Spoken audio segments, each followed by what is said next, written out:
right. Good afternoon, everybody. I'm P.J. Norwood, representing this amazing host of characters today for Fire Engineering's Humpday Hangout on November 24th of 2021 on Thanksgiving Eve. So the first thing I'd like to start off is wishing everybody watching today a healthy, happy, and enjoyable family-filled Thanksgiving weekend over the next couple of days with family. And I know my co-host Frank Ricci is on his holiday retreat, spending time with his family. I'm at work today, but I'll be definitely spending the next couple of days with my family. We have an amazing guest lined up today, Supervisor Angry, who, contrary to his name, he is not angry. I've just met him a couple minutes ago, and he is far from angry. That's just his last name. And of course, we have the boss who's enjoying a little lunch, Chief Halton, joining us as well. I mean, I'm pretty pumped up. Frank set this show up, and Frank, thank you for that.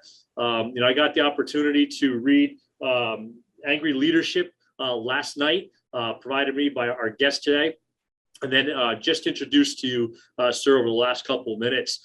And first, I want to start off with thanking you for your service to this country. Tell all our listeners, I'm pretty excited because we have a little bit in common. Not often we have guests that I have something in common with besides the fire service. But I joined the National Guard here in Connecticut in the delayed entry program, which we'll hear a little about my junior year of high school. So as mentioned in the leadership book we're going to talk today, I was federal property for my senior year of high school, which is a little bit challenging.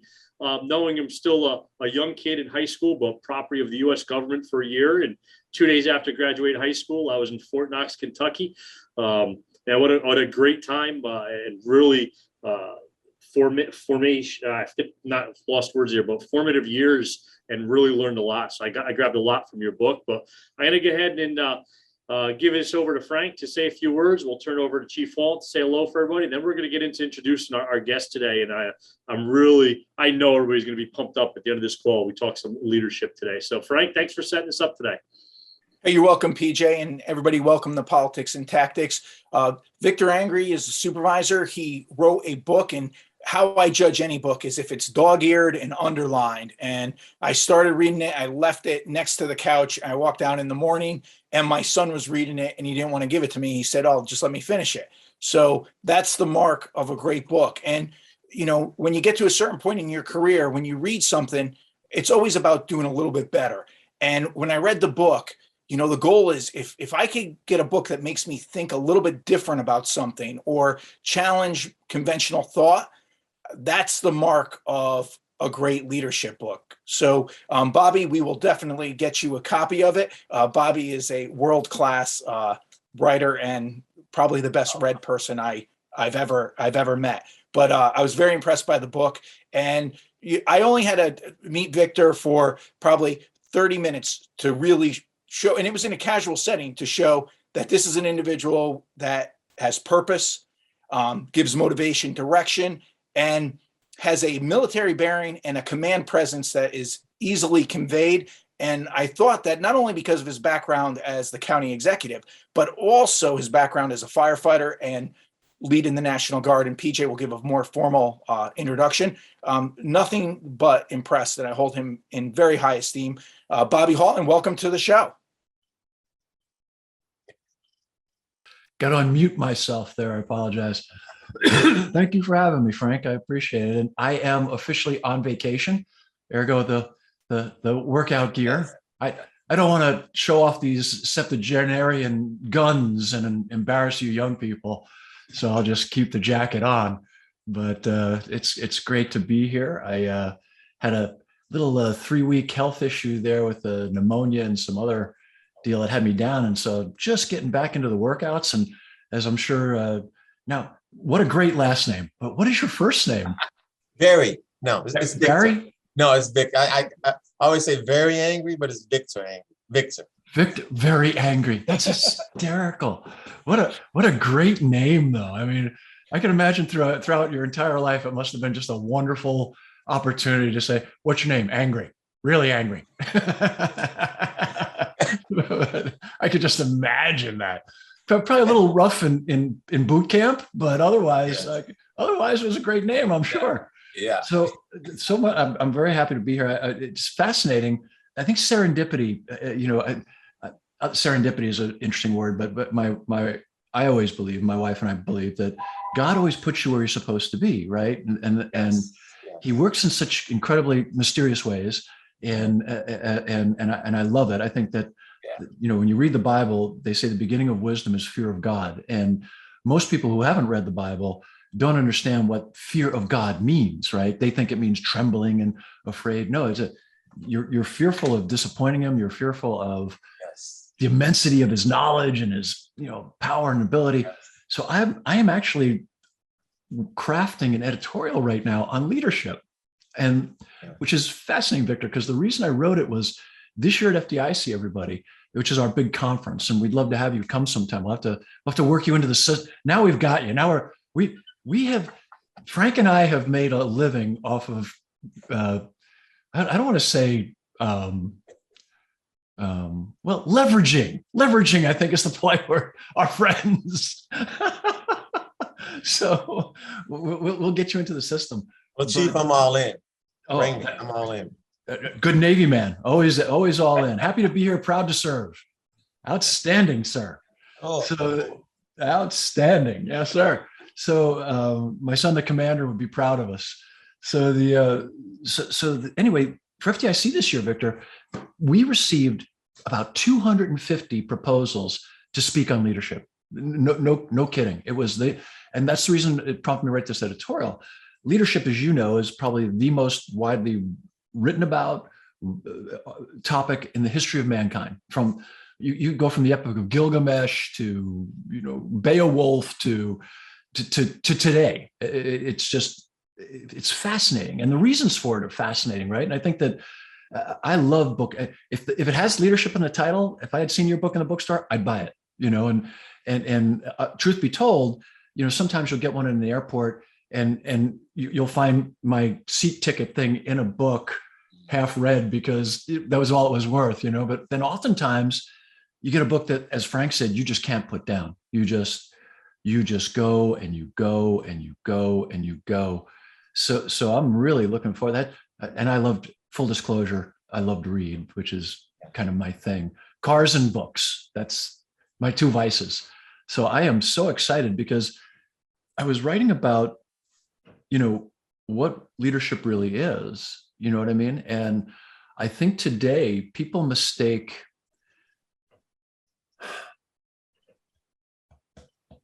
position with leadership.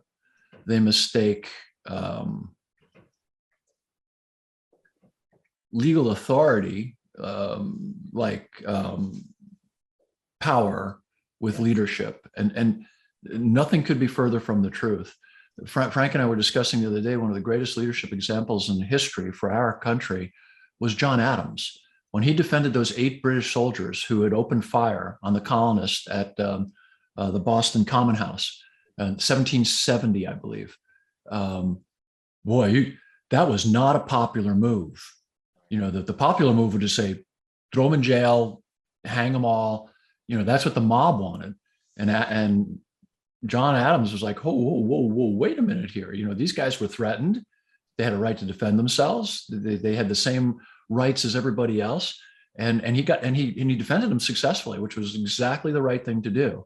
So I love that example. And Frank mentioned it the other day. I used it in the editorial. I stole from you, Frank. For the first time ever, I got to steal from Frank Ricci. I love it. It's called borrowing brilliance. Edison came up with that. Just borrow it. It's good. Well, what's the old line? If you steal from one guy, it's plagiarism. If you steal from many, it's research, right? Isn't that there it is. Isn't that the rap, right?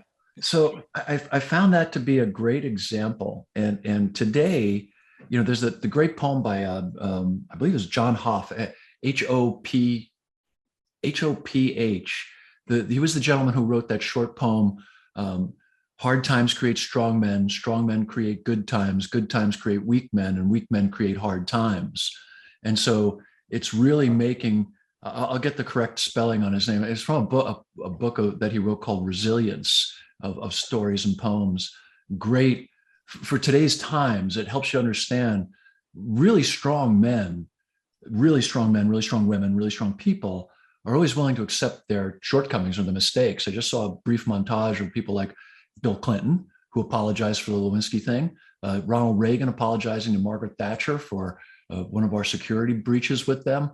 They were strong men, irrespective of what you think about their personal lives, either way on the political aisle.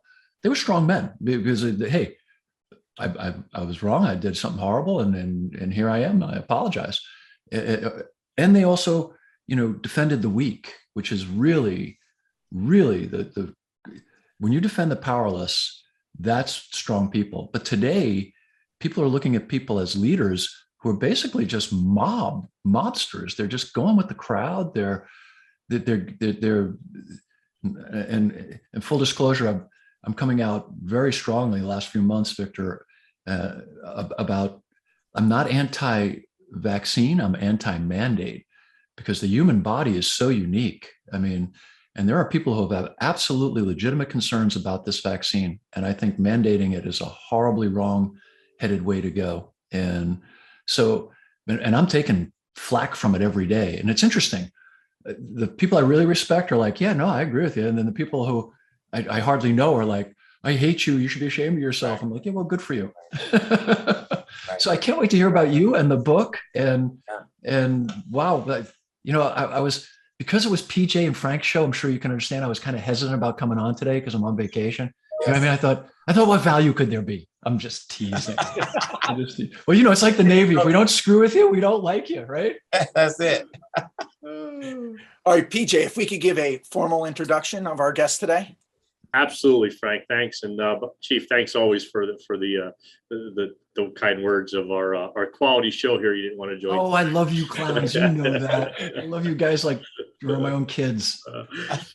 So I'm going to formally introduce Supervisor Angry. So Supervisor Victor Angry is a former command sergeant major of the entire Army National Guard. So not just the National Guard of one state, of the entire Army National Guard. He's also been a volunteer firefighter for the past 10 years. He's currently serving as the Neabsco, and I think that through for you, sir, District Supervisor in Prince William County, Virginia. He was the first African-American to be appointed as Command Sergeant Major of the Army National Guard. He was also the first African-American to be elected to the Prince William Board of County Supervisors. So that's like 4 sentences of a career and a life filled of impacting people positively. One thing that I mentioned in reading Supervisor Angry's book, which is titled Angry Leadership, last night, we have a few things in common. So I'm very proud to introduce him. Sir, thank you for your service to this great country. Thank you what you did for the National Guard, because I benefited from that here in Connecticut. And Chief, as we go through this interview today, looking at his book, he talks about 7 guiding principles, and something that stuck out to me, it's something you said, not in the same words, but in his 3rd principle is mentors. He talks about what's in you, not what's on you. When we're talking about ribbons and rank and awards, it's about what's in you here. So I thought that was kind of fitting on something you were talking about on the quality of a person, and the leadership ability comes from sometimes within here. So Supervisor, thank you for joining us today. Really look hearing more about your career, but also about your leadership and your 7 guiding principles. So thank you for joining us. The floor is yours. Yeah, you're welcome. And thank you, PJ. And thank you, Chief Halton, because this is very cool. And Frank, I can't thank you enough for giving me the shot just to come on the show and kind of talk with you and have an interview.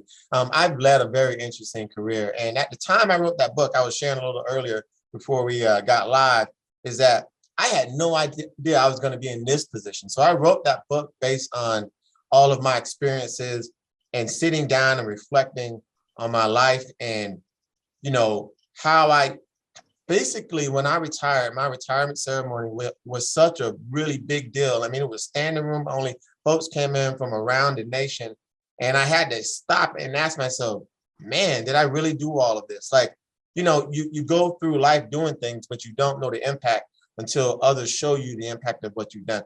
And it was such a big deal that sitting back and reflecting on it just took me a while. And then a few of my soldiers said, Sergeant Major, we need for you to tell us how you did what you did. How were you successful? And then one of my female mentors told me that I should put that in 10 things. And I couldn't come up with 10. I came up with 7. Then I realized I got, I have 7 siblings, 4 brothers and 3 sisters. So I thought 7 is very fitting. And so I stopped at 7. And I actually wrote the book based on that. And, the rest, as they say, it's really history. And I'm very thankful for the fact that after I wrote that book, my life still kept down the track of leadership. Sometimes you can come out of these positions, out of the military, out of being, a leader or a sergeant major, and you sit down and you say, okay, I'm done with that. I'll move on and do something else. But if that's in you, it's always in you. And you don't find it, it finds you. Like, I didn't search this, it found me. And here I stand today, as a Prince William Board of County Supervisor, elected official, still doing the work during a turbulent time in this nation's history with, a pandemic. We had the civil unrest. We've gone through a lot of financial insecurity. I mean, we've got a lot of food insecurities. And so I'm very, very happy and very comfortable to be in this position. And to your point, Bobby, that you mentioned earlier, I know that I am walking in my purpose and God has called me in this position at this time. And one thing I will never do is argue with God about where I am in my life, because that's the fastest way to zero. So I don't argue with God, I just follow. Now, one day I'm asking God to please let me go fishing, but that day is not today. And so I'm doing the work that I'm intended to do. That's wonderful. That's like the greatest introduction ever. I think we could end the show there right now, because how perfect was that, right? That was just Supervisor. Thank you so much. That was, like Chief Fulton just said, that was amazing. Amazing. And so much of what your book says really resounded with me as well. Growing up, grew up in a big family. I'm one of five. Unfortunately or fortunately, I have only sisters. Right, so I'm the only male I grew up in a pink house. Right, so again, big family. Chief Fulton has a big family. A lot of us come from those big families. So a lot of what you're saying really sits with me. And some of our career paths very similar as well. And your guiding principles, right? The one thing, in number 3 is mentors, what's in you, not what's on you. And something also I took out of your book and reinforced words, probably not what your goal was in your number 2, your reinforced words was, it's about being a good person. And number 2 and number 3 really sit with me for those reasons. So, I know Frank has some questions for you. Some things really stood out to Frank as well. So Frank, why don't you start, asking a question and maybe bring up something that, we were talking about earlier and something you wanted to mention today. Thanks, PJ. So this is and I don't want to bring down the group, but I think it's important to be said, and it shows a lot of the character of Victor Angry. And he put it in a way that I never heard put in this way before. And it really made me stop and think. It's Thanksgiving. It's the time to be thankful. And this is a joyous and happy time. However, it's also very hard to reconcile that this is also a very tough time for individuals. And we need to recognize that, if you're working with a firefighter who was recently divorced from their spouse or has a child that's sick, I mean, everybody's life doesn't stop during the holidays. And something that he said in his book that just made me stop in his tracks was, he said, and this is under reinforced words, said, negative words are a root cause. In other words, a contributing factor to suicide. And I was like, it just made me stop and actually reflect and think. And positive words creates greatness. So even when we talk about that in the context of mentoring, there's a reason we call it constructive criticism, is because we're trying to build something, not tear it down. And in these polarizing times, sometimes we get caught up in saying things that is just based off rhetoric and not based off reality.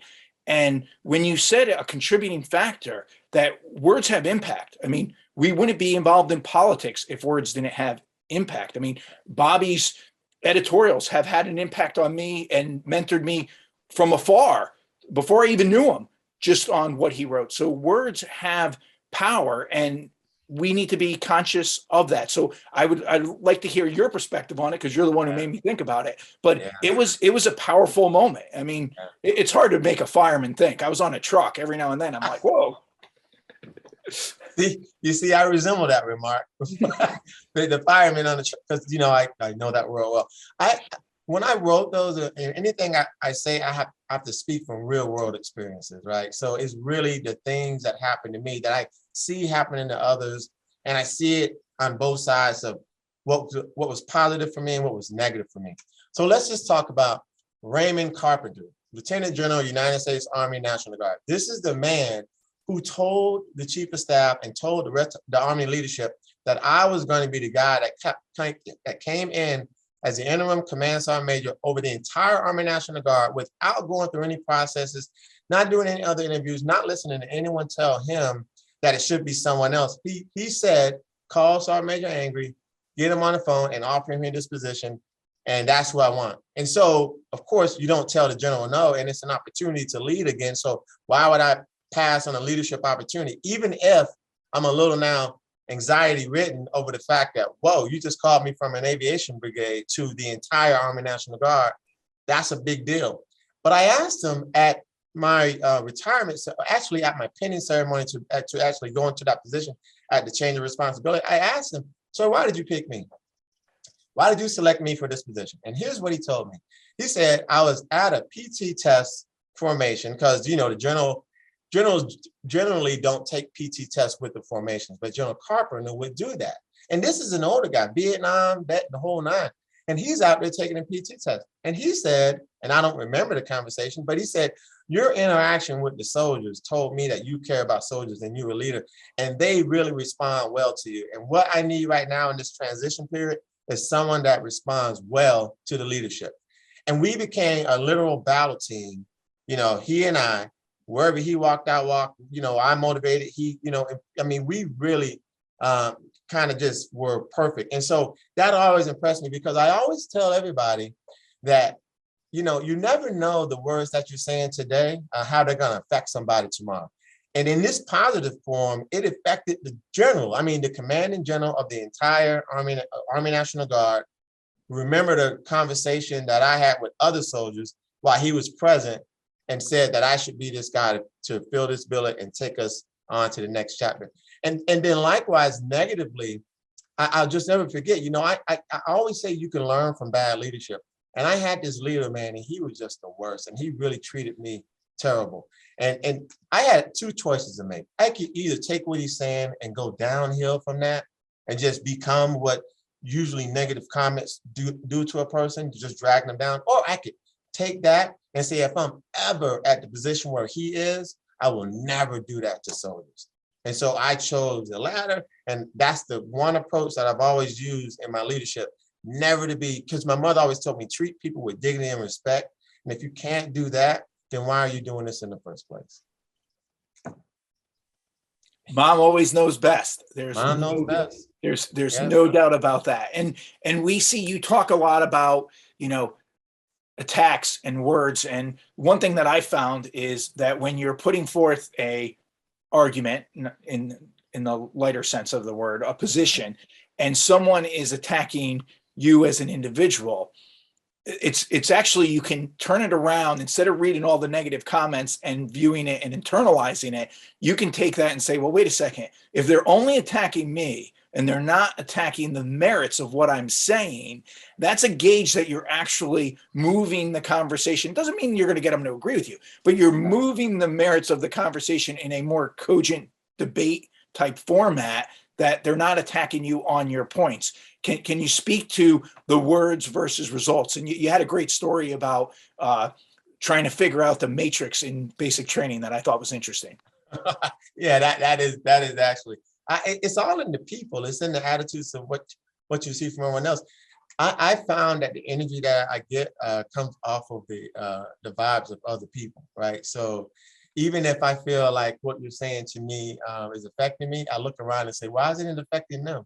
And if it's not affecting them, then maybe I can latch on to whatever they're doing that's making it work for them, that then works for me. And so I've literally gotten through situations by feeding off. And I got a motion light in my office, so you're gonna see me do that a couple of times and turn it back on. It means I'm not asleep. Kind of like the kind of life hack, right? But I literally feed off of the room and what's really going on. And I think as I watch people in their most depressed states, I wish that they could actually kind of grab off the energy of someone that's positive in the room, because I think, to me, that's the interaction between humans that we're good at. We're good at inspiring, motivating each other, but some people just can't make the connection. I learned really quick how to connect to that. that energy. You've heard people call it the aura, the vibe. I think all of that is true. And I think as you really navigate through this world, you got to connect with the positive of a person and watch the negative of a person, but also try to bring them out of that. I had another master sergeant I worked with, I won't mention any names, but he always was the most miserable person I could ever, and we were friends, but he was always so miserable. And I asked him, why are you so miserable? Like, do you need a hug? What happened in your life that we need to work out to help you become this person that isn't always finding just the worst part of life and never inspiring? Inspiring is a great thing. I'm just going to say it's great to inspire people. And I think the Army created this monster in me. And I'll tell you why, because we have these words that we live by, the creed of the non-commissioned officer. And the first sentence in that is, no one is more professional than I. Now, when you can literally believe that no one is more professional than you, you're creating the monster, but you got to be careful with the monster because you don't want to become so cocky and so arrogant that you don't care what others say. But you got to understand that you're walking in, if you understand your purpose and you're walking in your purpose, which I didn't know my purpose at that time.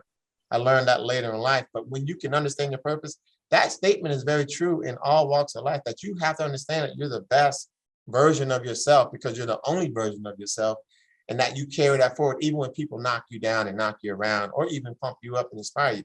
There's this balance that you got to always walk into, but still being very respectful to those around you and helping bring others forward. And sometimes you really have to be the angry man in the room, okay?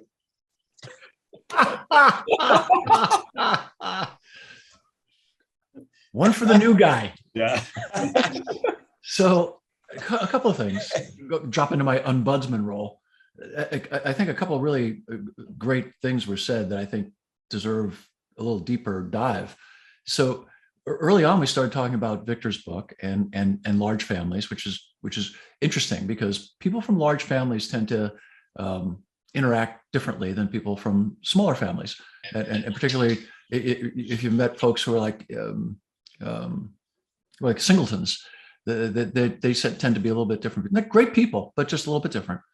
And then really what struck me when we started the conversation was you talked about principles, principles, not rules, not guidelines, principles. And principles are different. Aristotle and Plato and even the Cato and the Stoics always talked about principles because principles are far more nuanced. They're far more instructive. They're far more broad than rules. And when you write about principles, they're always inspiring. And then if you look at the exact opposite of that, people who write rules are to be followed. You take like Saul Alinsky's Rules for Radicals. And one of the things that he said to Frank's point, I think it's rule number 7, was attack people, because people hurt much more easily than ideas, right? Ideas are principles, values, virtues, principles, whereas people are flawed, they're human, and you can hurt them. You can make them suffer, you can ridicule them, and that was one of his tools, was to minimize ridicule, take away that person's value, right? Yeah. And I don't mean a good-natured ribbon we're doing with one another here, but I mean when you really attack someone to minimize them as either stupid or evil or any of that, that is evil in itself. So I love the idea of principles. And so I wanted to ask you, Victor, so as you were writing this and I'm sure that you went through this in your head because I'm a writer, so a million gazillion times, and you've changed your mind a million gazillion times. Yes. Oh what God. Principle, number one, is the most important for Victor Angry? In other words, if I was writing your tombstone and I wanted to put, or your obit, and I wanted to say, above all, Victor held this to be true. I mean, it's really in the truth. I want to be remembered as the truthful. What I told you was the truth. So I would say that the principle that would be on my tombstone would be tenacity. And it's in the book, but I'm trying to. Let me get. So even in politics right now today, it's tough because there's these political party pressures, right? So I'm a Democrat. Democrat has values. Republican have values. But also you get in office and the public tells you I voted you in office, so you should do this for me. But then I have this list of values and principles and just guiding purpose that I holistically look at the whole picture and have to make a decision, because there is no one right decision that's going to make 482,000 people in Prince William County say, yeah, that was right. Because no one's going to agree with everything I say or everything anyone says. But I have to stand on something, gather the facts, and go forward with that. Even if my party says, I don't want you to say that, even if, you know, the citizen says that's not what I want, or what this issue is somehow, you know, kind of guided into what they believe it should be. If the right answer is what I believe the right answer to be, then I'm willing to make that stance and go down that road. And that's how I've been in my entire military career. And being a sergeant major in the United States Army, as you all well know, as an African American, it's no easy feat. It's no easy feat anyway, just being a sergeant major or being in the military. Less than 1% of society serves, so less than 0.0000 whatever ever makes it to be in the position I was. And as a Black man, African American, it's even tougher. But there's so much you have to stand on, because I didn't get here through an affirmative action piece, or I didn't get here through someone saying, well, let's just give the Black guy a shot. I got here through all of the things that leaders and leadership do. I see on your back wall, I'm looking at Abraham Lincoln, and I really love how Abraham Lincoln had to toe the line through his time, where he had to deal with Emancipation Proclamation, saying why he thought it was good, bad, right, and wrong, and different. And as I researched a lot of his life, I'm like, wow, you know, he stood a tough line at a time where I think people are confused on what, and I don't mean to get off of what my purpose is, but I mean, I really see parallel in a lot of what I loved about the stance he took and why he took the stance he did, you know. And so, can I just say this just a little bit about just a history of Abraham Lincoln? We know he wasn't a fan of Emancipation Proclamation. Why? Not because he didn't think slaves should be freed, because he said, and I quote, it would be 100 years before Blacks are accepted in society of America to be actually a part of society. 100%, we will all agree that that statement was a very true statement, but he was the only one who was thinking that at a time where they were saying, wait a minute, if you're saying that, then you think they should be slaves? He said, no, we should free them, everyone, to send them back home to where they came from, and then figure that whole part out. Maybe we'd be in a better place today than where we are, you know, with all the civil unrest and all this stuff. Anyway, I don't want to get on Abraham Lincoln. Let me come back to us. I told you, Frank, you got to steer me back on course. But the point is, for me, you got to stand for something, you know, and a man or a person who stands for nothing will fall for anything. And I just won't fall for anything. You know, I got to stand for something. So if I were going to leave with something on my tombstone, it would be that he stood for something. There it is. You know, I told him this was just a comfortable conversation, have a cup of coffee. Now we're talking Cato and philosophy and Aristotle. But that is I gotta apologize. It's a long way to get there. Bobby's coffee conversation. That is comfortable to me. That's It is. But you know what? It goes back to what else he says in the book that I think is so important. And you know, he talked about Lincoln, even weighing bad decisions, good decisions, just weighing everything.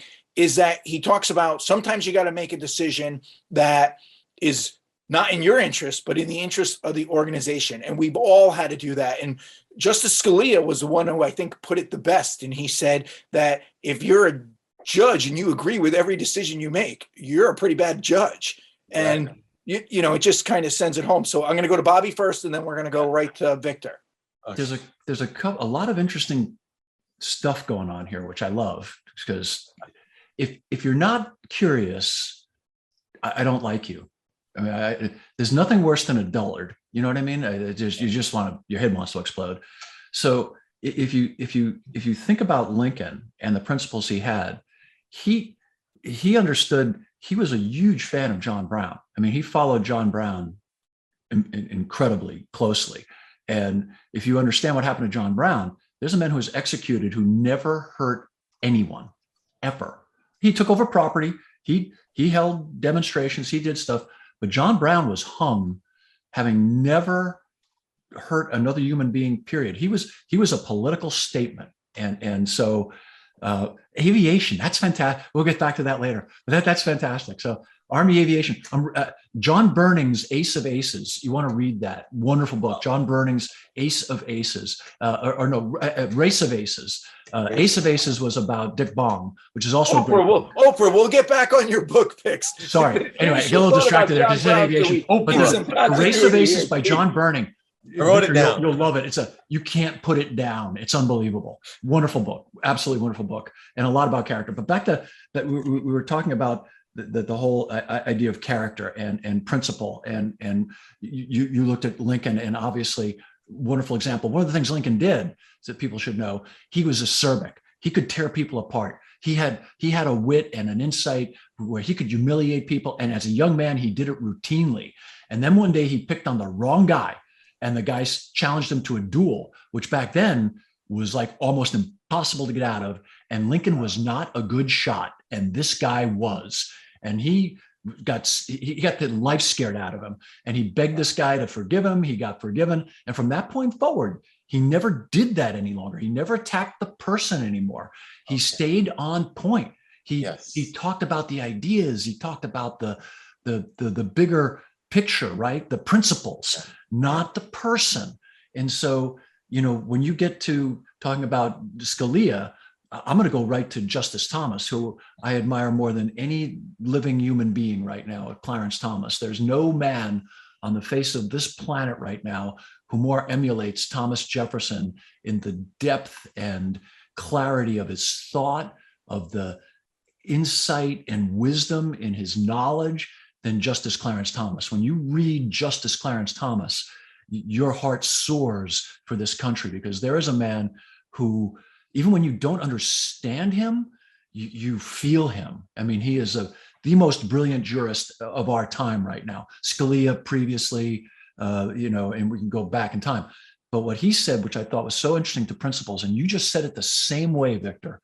He said, when he opened a famous talk where he said, I'm going to say some words which are vintage in character. And to that point, I'm unapologetically Catholic, I'm unapologetically conservative, and I'm unapologetically patriotic. And what he meant by that was just what you said. He had certain inalienable truths that he didn't compromise on. And he would discuss them and debate them, but he wouldn't compromise them. And that's what I think, when I listen to you talking, if I had to put, you stood for something, was you're not willing to compromise on your principles, irrespective of the pressures that might be put on you by political opportunity or, self-gain. And that's unique among people of character. And Aristotle once said that courage was the most important of all values and principles, because upon it rests all the rest. In other words, if you don't have courage, but obviously to accept Sergeant Major of the Army, that's a lot of courage, because what a Sergeant Major does is says no a lot. They say no a lot. And that takes courage, because people immediately take it personally. And you would say, no, hey, listen, you're just not the right fit for this, or we can't put you into that, or no, this is how the Army, we have a system, you have to follow the system. And people don't like to hear no. You know what I mean? They believe that, well, what do you mean? I'm not the guy. Well, you're not the guy. And that being unpopular is fascinating. But when you look at people of real character, whether it was Lincoln, whether it was, Justice Thomas, whether it was Frederick Douglass, or all of those people suffered greatly. Yeah. But they suffered because they believed in something, and they were not. It's interesting too, real quick, and this is important for our times.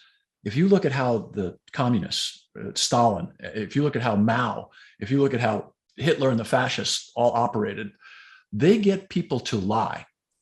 And the minute you lie, that they have you, they own you, because you begin to detest yourself a little more each day. Once you repeat something that you know not to be true, that violates your principles, you will begin to detest yourself a little more. That's a Douglas Murray line. You'll begin to detest yourself a little more each day. And Murray was exactly right. And Alexander Solzhenitsyn once said, and I'm going to paraphrase here, he said, let them lie. Let the lie win, but don't you be a part of it. Don't allow them to force you to be part of it. And that's what we're seeing today, where people will, oh yeah, I agree with that, to avoid getting beat up on Twitter or some silly platform like that, some disgustingly abusive, nonsensical piece of garbage like Facebook or Twitter. Those things are, they're a horror. When we look back in time, we're going to look at those platforms with absolute disgust. And I hope the people who perpetrated that crap live in the infamy that they deserve, because that is just you want to look at a place of pure evil, go on Facebook for a half hour. Well, I'm out there. They've got some pure evil on me out there too, but it's freaking hate it. I don't listen to that stuff, but yeah, I've got my share out there. Well, yeah. Well, hey, you know, when I left Facebook, I had like 180,000 people that were supposedly my friends. In real life, I have, well, I'm kind of on the fence on them, but I think I have a friend. Well, send me a Facebook request. I'm going to send you one because I'll be your friend. I'm not on it. I won't be on it. If I had the opportunity to dress down Mark Zuckerberg and kick him in the rear end, I'd do it. So Supervisor Angry told us at the very beginning we're going to have to keep him on the rails here. Yeah, right? We're going to, there are no rails. That's why it's a hangout, PJ. There are no rails. I know, but I want to also make sure that we do spend a little time on his book, right? So a lot of the stuff that we're talking about on his 7 guiding principles brings us back to what I think is his first guiding principle. I know he said tenacity is what he would want in his tombstone. And Chief, I got to tell you, out of all the hangouts and conversations like this that I've done with you, I think that was the hardest question that you ever proposed to any guest that I had witness of. And I thought it was great. I can't wait to go back to the recording and write that down so I could put somebody on, borrow your brilliance and put somebody else on the spot in the future.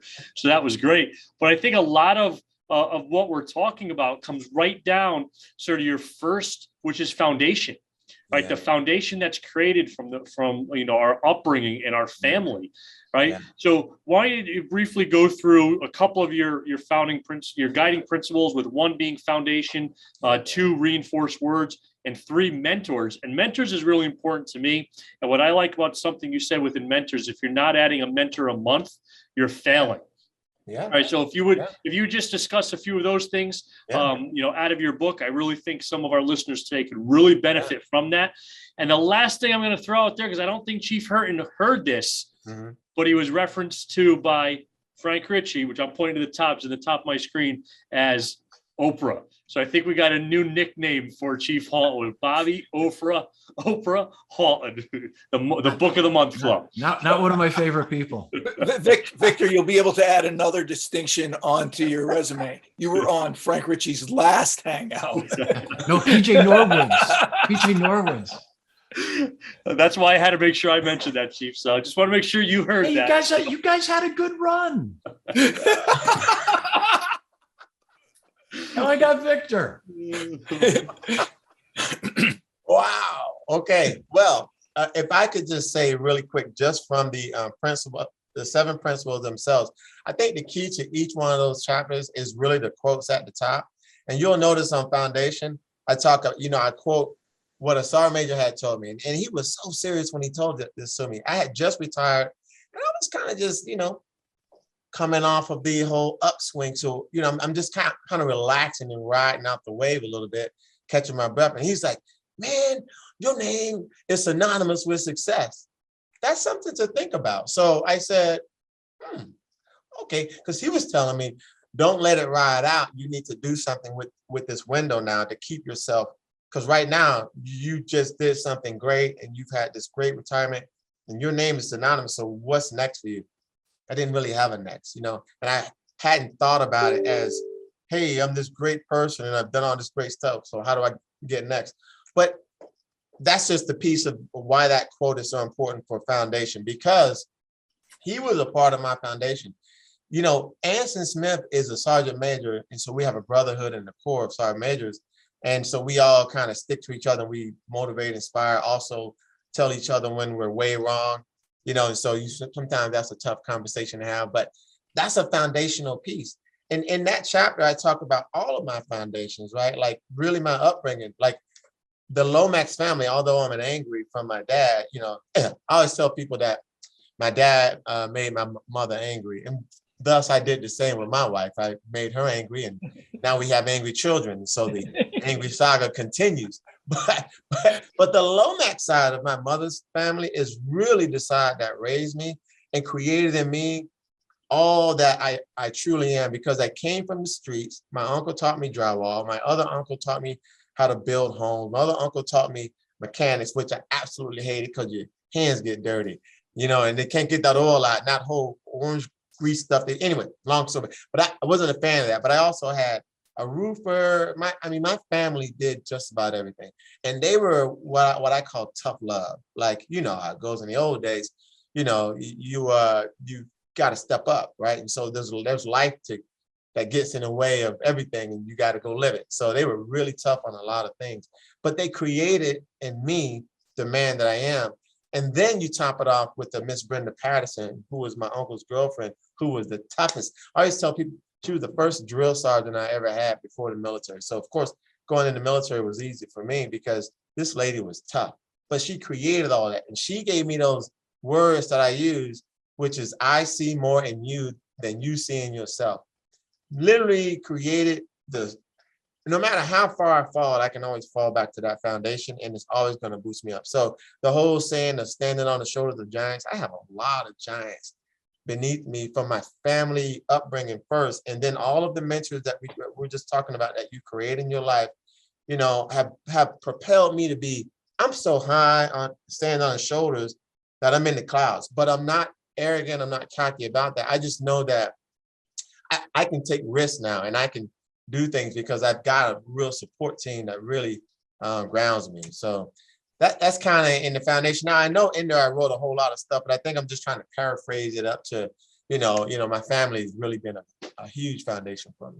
Well, two things I just want to mention. I just watched the confirmation hearing of Renee Dominguez, which will be the first female police chief in the city of New Haven and in any large city in Connecticut. And it's not based off the fact that she's a female. She's the right person for the job right now. I mean, she's come up through the ranks for the last 22 years, and she's just a remarkable individual, has command presence, has compassion. And one thing she said in her speech was that when she was a beat cop on Winchester Avenue, it was a district supervisor that came up to her and said that, I see something in you that you don't see in yourself.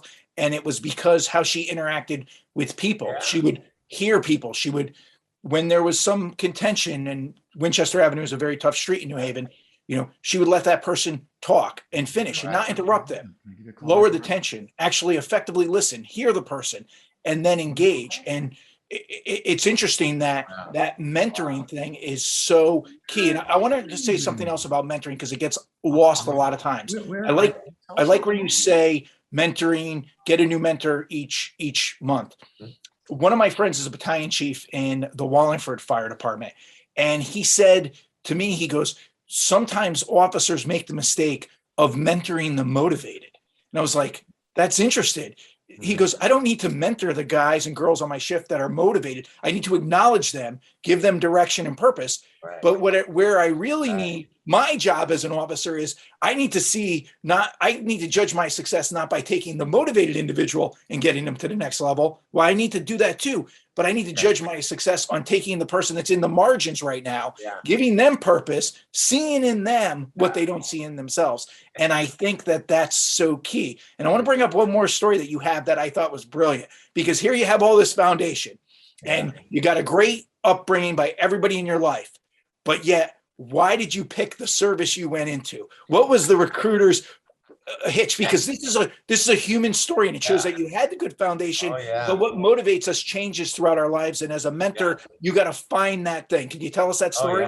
I sure can. And let me just start out by saying this: Army recruiters are very clever. They're wordsmiths, and they know how to hit those triggers. Because I wasn't going in the Army, so when Miss Brenda asked me what I wanted to do with my life, and let me just start by telling that quick story.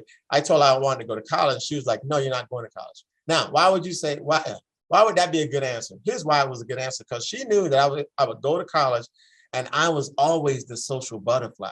So I was going to do nothing more than party in college and probably end up getting kicked out probably have some babies and all this other stuff, but it wasn't the right time. And here's the deal. She was 100% right. What she did is she said, well, my brother was in the Air Force. And I said, well, I want to go in the military because they're going to follow my big brother's footsteps, right? So we go down to the recruiting office, the Air Force recruiting office. Lo and behold, the Air Force has a sign up that says out to lunch on the door.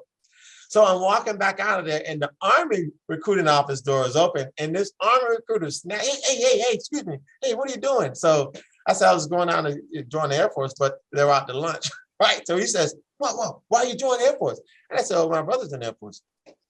Long story short, he says, well, what if I told you you could outrank your brother if you join the Army? And of course, I'm like, sibling rivalry. What? I can outrank my brother. I will have more rank than him. Therefore, I am the leader.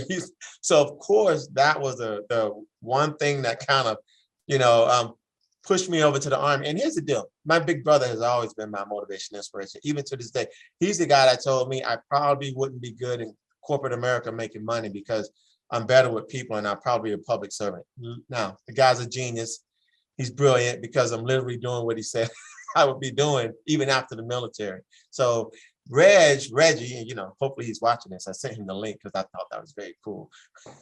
But that's really how that came about. And it's all in the family. And so I really value my family and we're very close family. All of us, we talk every day. We hang out. And so I still share, we're all retired now, but we still share stories and make it work. So What is it? It's Psalm, I think it's Psalm 133 that says there's nothing more joyful than the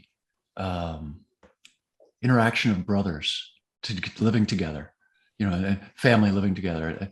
I believe it's Psalm 133 to that effect. So check it out. Yeah, it is exactly what you just said. There's nothing more joyous and wonderful than the life of brothers. I believe it says brothers, but family. Living together. And by living together, they don't mean the same house, same building, but living. In other words, your lives are intertwined, and that's I think when you talk about principles. I threw the George Washington quote up there where he said his mother was the most beautiful woman he ever saw. And by beautiful, he meant personality wise. And he owed all his success in life to her moral, intellectual, and physical education. And if you read the story of George Washington, she was brutal on him. She was his biggest critic. Even after he was president, she would give him a hard time in public and just embarrass the living heck out of him. She was a tough person. She was really tough on George Washington, but nonetheless, he and his brother Lawrence, like you were talking about Reggie, he loved his brother Lawrence. He was going to become a naval officer. He was walking down the gangplank to get on a British ship to be an ensign, and his mom pulled him off that gangplank at the last moment because his brother Lawrence was a naval officer in the British Navy. And Lawrence was the one who gave him the 57 rules of civility that people now attribute to George, actually written by the Jesuits a couple hundred years before that. But you're tying into what I love about ancient wisdom and what I love about when people write about their principles is that you see so much of your upbringing and your life inside of what you say. You know what I mean? Like I wanted to be just like my big brother. No, duh, good, All right. Perfect. You know what I mean? And that I had a great joke, Army, interagency joke that I was going to throw out there, but I thought I'd get you in trouble. So when we're on a private phone call, I'll hit you with it because it's one of my favorites. And you've probably used it 150 times. So because I can tell. So there's things we can do when we're on these recorded calls that we obviously can't do when we're alone, which are a lot more fun. So and much better discussions. Yeah, especially in this political role I'm in now. I've got to be very. No, I'm joking. It's okay. No, you do. It's fascinating, and that's also an interesting piece of I think that the modern dilemma, right? In other words, how do we allow people to really speak freely, speak their minds? And that's why I like these hangouts, Victor. And we try not to script them. We try not to keep them constrained or restricted because there's nothing better than the uninhibited free flow of real thought. You know what I mean? Yeah. I love the quote by John Kennedy. He once said he had 17 Nobel Prize winners in the dining room in the White House. And he sat down and he said, I believe this is the greatest collection of intellect that has ever dined in the White House, probably with the exception of when Jefferson ate alone, which I thought was just like, whoa, you know what I mean? Like, just like, whoa, and when you read Jefferson, you immediately understand exactly what he meant. You want to talk about a complex dude, but Kennedy was like that too. Like, people used to ask Kennedy, his handlers were always very nervous about him because he liked to just walk in unscripted, you know what I mean? Sit down and say, what do we got? And people's heads would explode, and now you look at weaker leaders. Kennedy was a strong leader. I don't care what you think about his politics, he was a strong leader. And when you look at politicians today, they have to have their teleprompters. They've got their, everything's totally scripted, and then they walk away. Kennedy was none of that. You know what I mean? The real leaders just stand there and take it. You know what I mean? They tell you what they really think, not what someone else wants them to think. You know what I mean? They tell you what they think.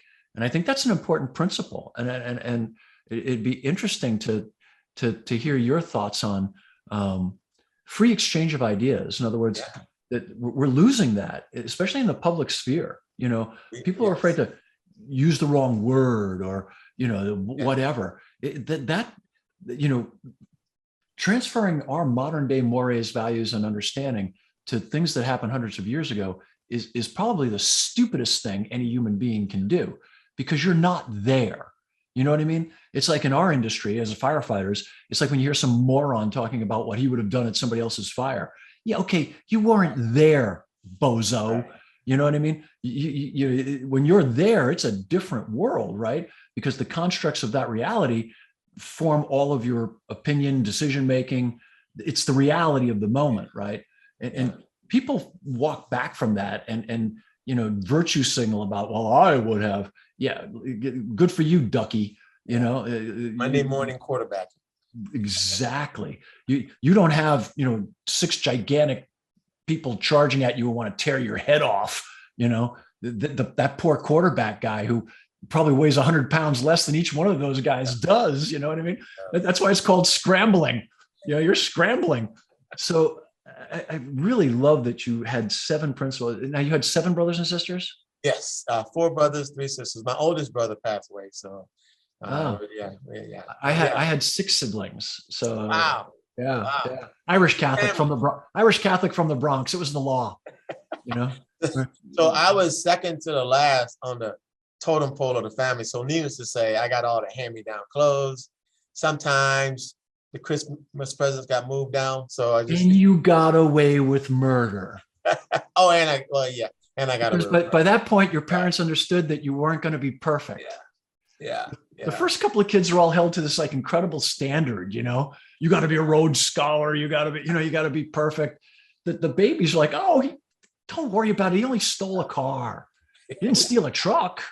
2 things that you said, Bobby, goes right back to his book about being perfect, standard and values. I think as a leader, any leader out there, you have to always project a consistent set of standards and values. It allows the people under you to know what your expectations are and to thrive under your leadership.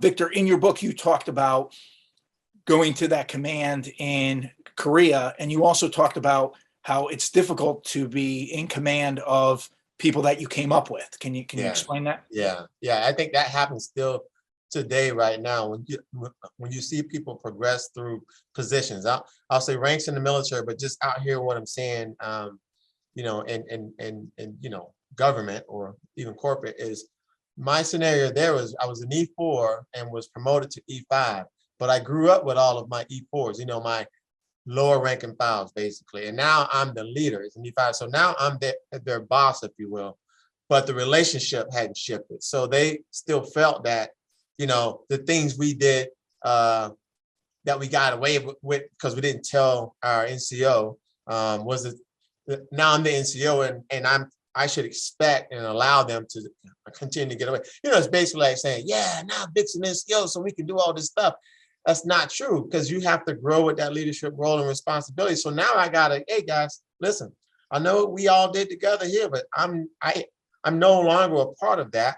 And now I know what you're doing, so you gotta cut that out, because this is the progression of leadership. You have to go and grow. And that still happens out here, even in what I see in just local government now. You give folks promotions, but then they turn into that friendship role, where then they only bring their friends up, and they don't look at the whole of the organization and say, give everybody, like everybody has the same opportunities. And I think you have to train everybody up the same way. But if you can't get away from that, you can never separate yourself, that you recognize now you're now different from your groups that you grew up with, that's a huge problem. And then you start seeing where the bad things start happening, where certain people get promoted or pulled up to these positions, and you're not taking care of the whole of your organization because you're still operating under this, I guess, friend mentality. And I've always lived by this, because another sergeant told me this, and I know what he meant when he said it, and I know how you have to understand it. He says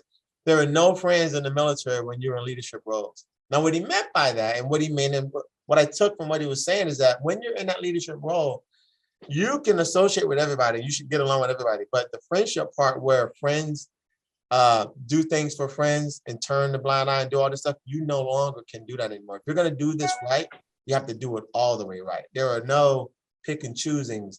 Well, Frank's my friend, so I can work with Frank, and I'll let him through it. And that's a tough thing for people to recognize and deal with, because then you turn out to be, Vic thinks he's better than us, right? So you go down those roads, but you gotta always bring it back, because at some point everybody's gonna grow up and go into these roles, and it's just a tough place to be in. But once you get through that, then you kind of, you grow into it, and it, and you get better at it. Well, you explain in the book of showing what right looks like. And I think that's a better way of saying than lead by example, because when you have to be willing to be a follower, to be a leader, and especially when we talk about the volunteer service, as you get promoted through the ranks in the volunteer service, you generally don't have the privilege of being assigned to a different firehouse or a different shift across the city. You're usually in that same system. So if you're willing to be a follower before you're a leader, to show what looks right, that's going to help you succeed when you become a boss. And one of the things that I think we do a disservice in romanticizing leadership in the past, the average person thinks that leadership a lot of times comes down to popularity.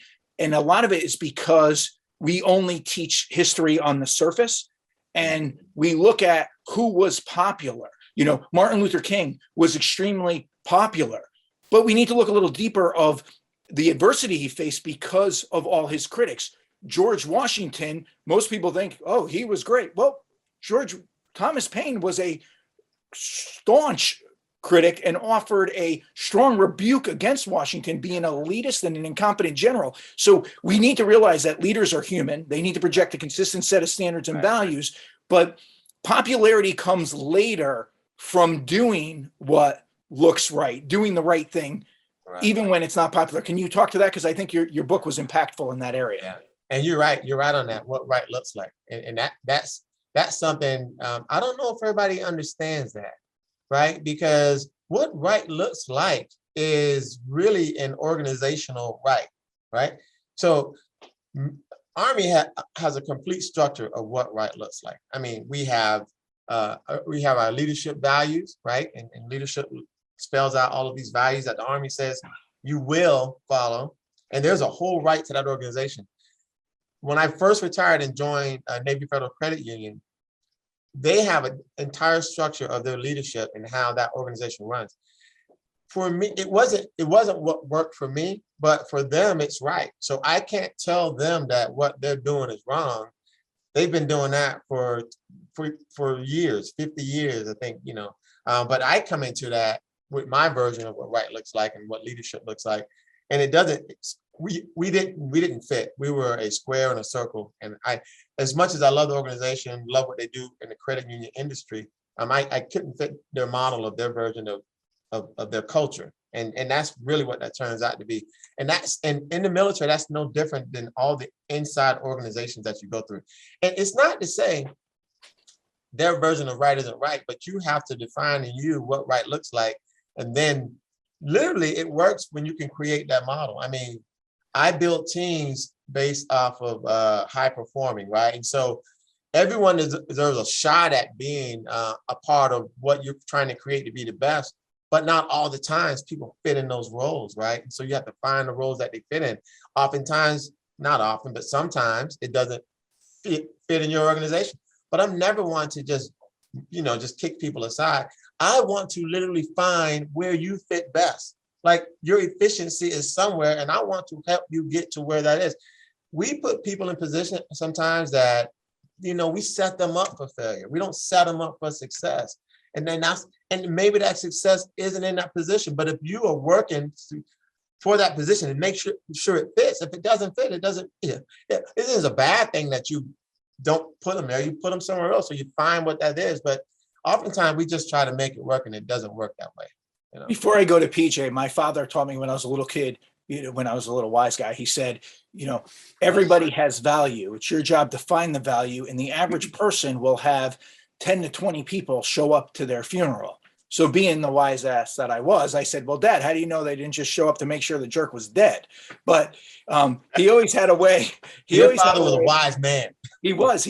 And one of the other things before I go to PJ that he said that really helped me excel in the leadership roles that I've had is he said that when you're invited to anything as a leader, you have to show up to show you care, but you have to leave early enough because you're not their friend, and you have to leave early enough so they can talk about you behind your back. And I was like, that is very, very wise. PJ, you want to weigh in on this?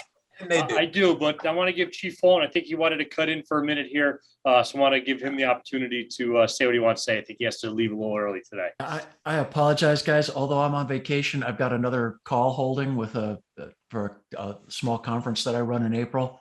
So I've got to take that.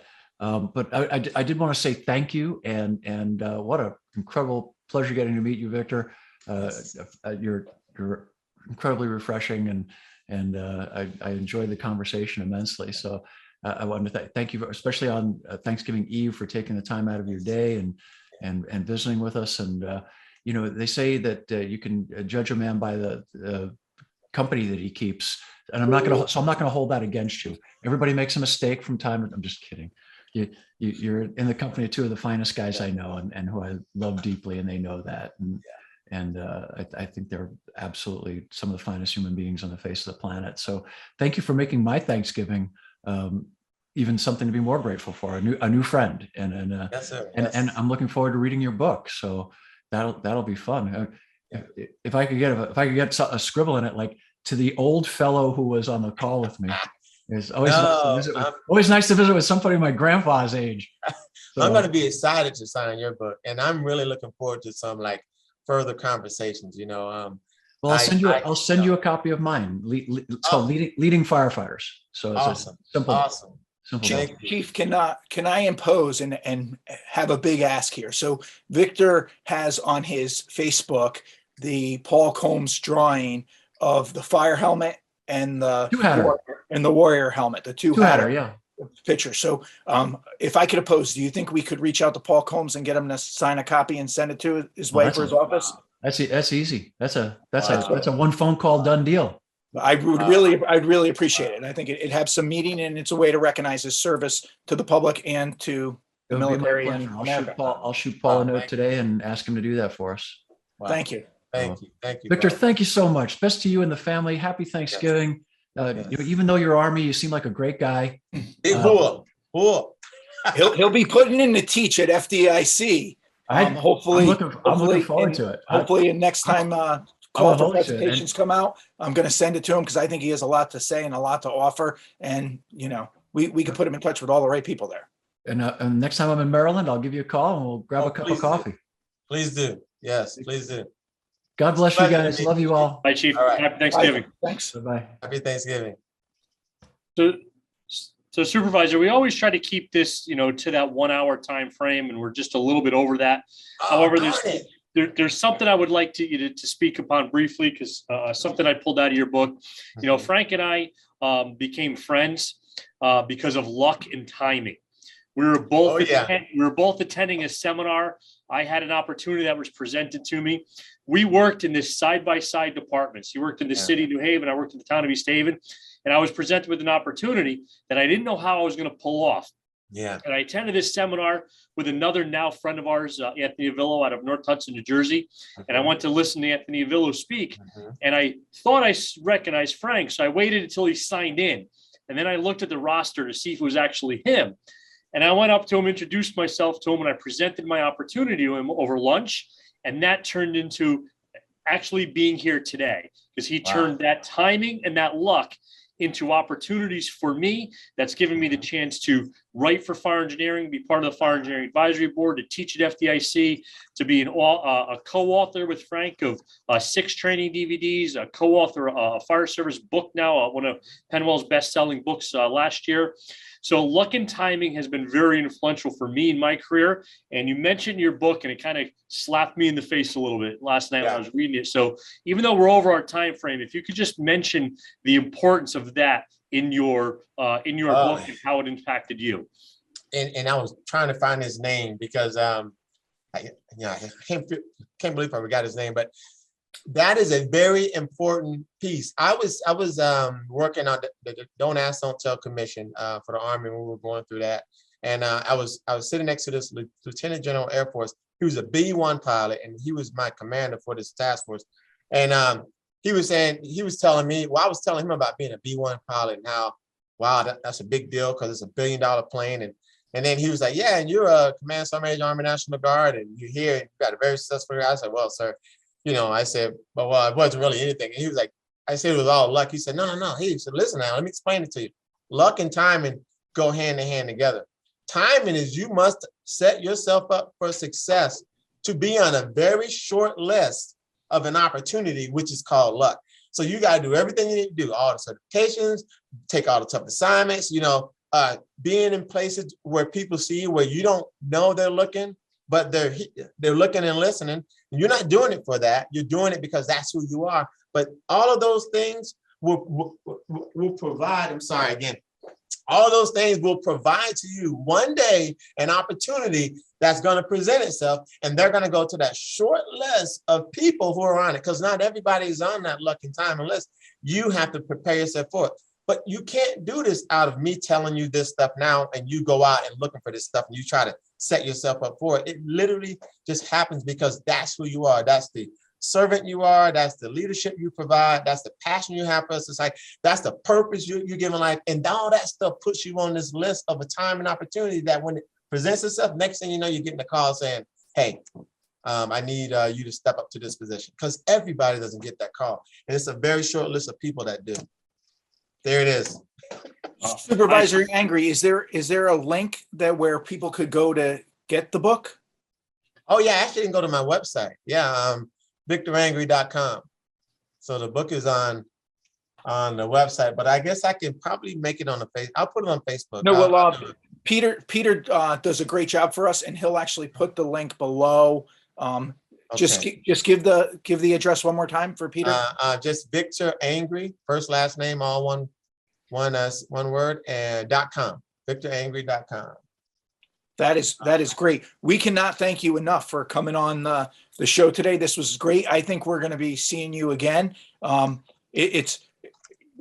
Bobby is one of the smartest people I know and one of the best read. And this was the most engaged I've seen him in a long time. So this was right up his alley. So I think he really enjoyed the conversation. It's good to keep the boss happy. So he's the one that allows us to have this platform. So we really appreciate it. And just to say real quick, the nice words that PJ said, I didn't need to mentor PJ. He was one of the motivated guys. I just need to acknowledge, and I got as much out of that relationship as he got from me. And that's the other part about mentoring that I think you make clear in your book, is that when you come to it with the right mindset, where you're not trying to create a mini me, where you're not trying to take credit for that other person's work, both will mutually benefit from that relationship. So I thank PJ, and I want to give you your PJ, and then we'll go to you for the last words of the day. And everybody have a great Thanksgiving. And remember, we have to take care of each other. PJ? Yep. So real quick, sir, thank you for joining us today. It was a pleasure meeting you and have this conversation. I'd like to wish everybody a happy Thanksgiving, but also please don't forget the things that we're grateful for and we are thankful for. There's a lot of people and friends and family out there, a lot of coworkers, police officers, firefighters, members of our U.S. military that have lost loved ones this past year, and they're suffering, and this is a difficult time for them. So everybody just kind of keep that in mind a little bit when you're sitting around and being thankful for what you do have. Know that there's a lot of people out there that don't have those same family members sitting around the table with them this year. So I wish everybody a happy and enjoyable and grateful a holiday. Sir, it's all yours. Yeah. Well, let me just say, first of all, Frank and PJ, I can't thank you two enough for allowing me this opportunity to be on your show. This is a really a humbling experience. And I do have a story to tell. I come from a lot. I'm very proud of where I've come to and the things that I'm accomplishing and achieving for others. Again, I'll just say, when you're walking in your purpose and you know your purpose, it's a good feeling. And so I feel really good about where I am. So I want to thank you two from the bottom of my heart for allowing me to be on your show, to really tell a little bit of my story, because again, we need about 12 hours that I just could really just dive in. And so you will be invited back. So there's no question. You will be invited. You will be invited back, and you can let your brother know in case if he missed it. The shows are all archived. So that link that we sent, that link stays live in perpetuity. So it's up there, and I think politically we stayed right here, so we don't got to worry about anybody taking a soundbite from the county executive. Yeah, but, and they do it all the time, but it's okay. And that's a good point, because I was really quick. There was a young lady that I ran into out of Manassas on this campaign trail. It was 3 years ago. That I've been in office now for 3 years. She found me like a month ago, and she said, "Thank you." And I was like, "Okay, you're welcome, but for what?" And she said, "Thank you for being the same person that I met 3 years ago on this campaign trail, that you have not changed. And so you didn't get in office and become someone else. You stand by your word, you make tough decisions." And so that one lady, again, words are powerful, has really inspired me. That lets you know in your chat on life, are you doing the right thing? She let me know I'm going in the right direction. That one lady did that for me. So yeah. And that means more than any plaque or any ribbon, because that's true accolades and making a difference. That's it for today for Politics and Tactics. We thank everybody for coming on. I mean, this was a great show for the day before Thanksgiving. We understand how busy you are. And as Anthony Avila would say, if you want to get something done, ask somebody who's busy, because they're the people that make it happen. So keeping your plate full. I hope you check out Victor's book. Everybody have a great holiday, and Victor will be talking to you soon. And it was an honor to have you on the show, and thank you for your service. Yes, sir. All right. Thank you. Hoorah. Peter, you want to smoke a turkey now.